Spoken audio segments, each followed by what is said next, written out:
గ్రామ సభలపై ప్రతిపక్షాలు తప్పుడు ప్రచారం చేస్తున్నాయని మంత్రి తుమ్మల నాగేశ్వరరావు మండిపడ్డారు. అధికారం కోల్పోగానే రాష్ట్రం మొత్తం ఆగమైనట్టు చెబుతున్నారని ఆక్షేపించారు. రాష్ట్ర అభివృద్ధి కుంటుపడటానికి దొంగ దీక్షలు చేస్తూ ప్రజల్ని అయోమయానికి గురిచేస్తున్నారని మండిపడ్డారు. ఆ కుటుంబం తప్ప తెలంగాణ సుభిక్షంగా ఉందన్నారు. సూర్యాపేట జిల్లా కోదాడ నూతన వ్యవసాయ కమిటీ పాలకవర్గ ప్రమాణ స్వీకారంలో ఈ వ్యాఖ్యలు చేశారు మంత్రి తుమ్మల నాగేశ్వరరావు.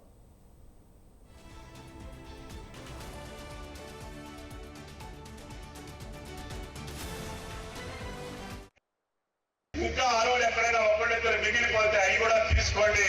మన దగ్గర ఉన్నటువంటి ప్రజాపాలన అప్లికేషన్లు కావచ్చు, ప్రజావాణిలో కావచ్చు, ఈ సేవలో కావచ్చు, ఎంఆర్ఓ ఆఫీసులో కావచ్చు, ఎక్కడిచ్చినా అన్నింటినీ కూడా స్క్రూటినీ చేసి అర్హత ఉన్నటువంటి ప్రతి పేదవాడికి ఇచ్చేదానికే గ్రామ సభలు తప్ప చిల్లర గొడవలు పెట్టుకునేదానికో వాట్సాప్లో మీరు క్రియేట్ చేసి అవమానపరచాలనో గందరగోళం చేయాలనో పేపర్లో రాపించినంత మాత్రాన తెలంగాణ ప్రజలు మీ 10 సంవత్సరాల పాలన మర్చిపోలేదు.